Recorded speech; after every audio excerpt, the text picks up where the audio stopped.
My dear friends, welcome to the Deep Book channel. We would be very happy if you subscribe to us. Ukraine says don't believe apocalyptic predictions over Russia. Comments from Ukraine foreign minister come after American intelligence estimates saying Russian invasion could inflict 75,000 casualties. Mariupol, Ukraine downplayed a possible incursion by Russia on Sunday, saying do not believe apocalyptic predictions after US officials said Moscow had assembled 70% of the military force needed for a full-scale invasion. Unnamed American officials were quoted as saying on Saturday in US media reports they were briefed that an operation to quickly capture the capital Kyiv, toppling the democratically elected President Volodymyr Zelenskyy, was among the most aggressive possibilities for Russian intervention against Ukraine. In such a scenario, between 25,000 to 50,000 civilian casualties were possible, with as many as 25,000 Ukrainian soldiers killed, US officials were cited as saying. But Ukraine Foreign Minister Dmytro Kuleba questioned the risk to Kyiv on Sunday. Do not believe the apocalyptic predictions. Different capitals have different scenarios, but Ukraine is ready for any development, he tweeted in Ukrainian only, suggesting the message was intended for a domestic audience. Today Ukraine has a strong army, unprecedented international support, and Ukrainians' faith in their country. The enemy should be afraid of us, not us of them. The chances of finding a diplomatic solution to the crisis remain substantially higher than the threat of further escalation, added Ukraine's presidency advisor Mikhailo Podolyak. Zelensky's government has in recent weeks played down the Russian threat in what is thought to be an attempt to stabilize markets and prevent panic among the population, even as the US warned an attack could be imminent and NATO forces were on alert. The US and UK have been accused of exaggerating the risk of a Russian attack, something they have categorically denied. What will Russia gain?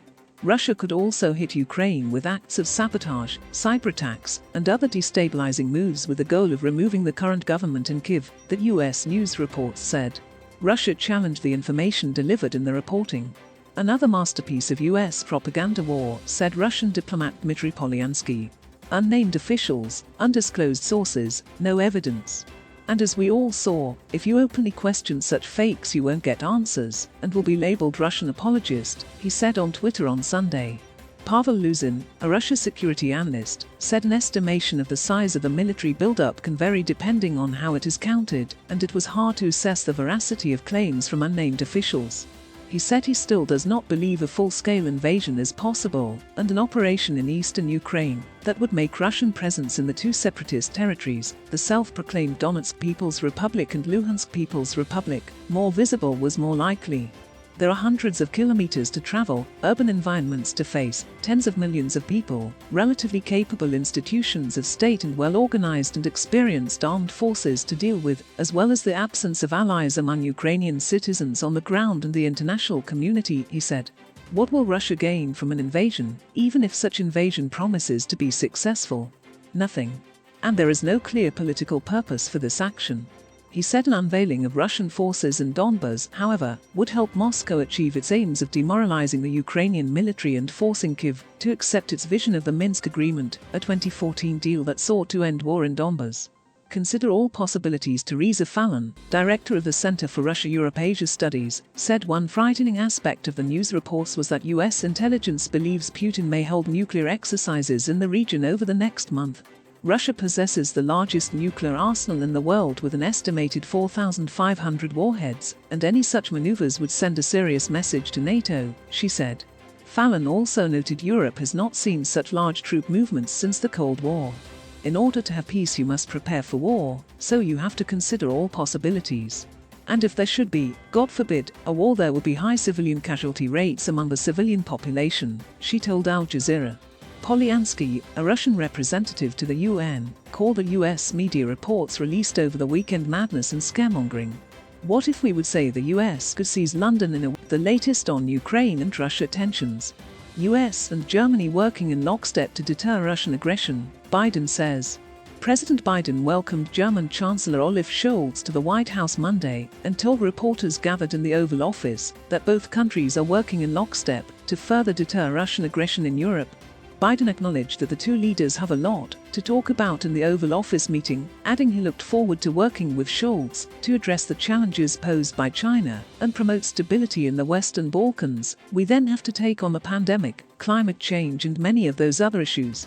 The president also said he looks forward to Germany's presidency of the G7 this year. Scholz, in brief remarks, acknowledged today's meeting was an important meeting at an important time, pointing to a number of topics they planned to discuss, including fighting against Russian aggression against Ukraine. Neither leader responded to shouted questions from reporters before being escorted out. Blinken defends US messaging on Russia-Ukraine. This is not alarmism, this is simply the facts. Secretary of State Antony Blinken defended the US messaging about the Russia-Ukraine crisis, saying Monday that this is not alarmism, this is simply the facts. We have to deal with the facts. We have to deal with the facts in the context of history, and we have to deal with the facts in making sure that we are fully prepared, he said at a news conference at the State Department alongside EU High Representative Josep Borrell. He said Russia's massing of troops along the Ukrainian border is not happening in a vacuum, it's happening in the context of what Russia already did in 2014 in invading Ukraine, seizing Crimea, creating a conflict in the Donbas that continues to this day. Blinken reiterated that the US does not believe Russian President Vladimir Putin has made a decision about whether to invade Ukraine, but he has put in place the capacity should he so decide to act very quickly against Ukraine, and in ways that would have terrible consequences for Ukraine, for Russia, but consequences also for all of us, because these actions, this aggression, this threatened aggression against Ukraine, would undermine the core principles that were hard established after World War II and after the Cold War, that have helped to protect security, stability, peace and prosperity in Europe and beyond ever since. UK says it wants to offer further reassurances to Moscow about NATO's role.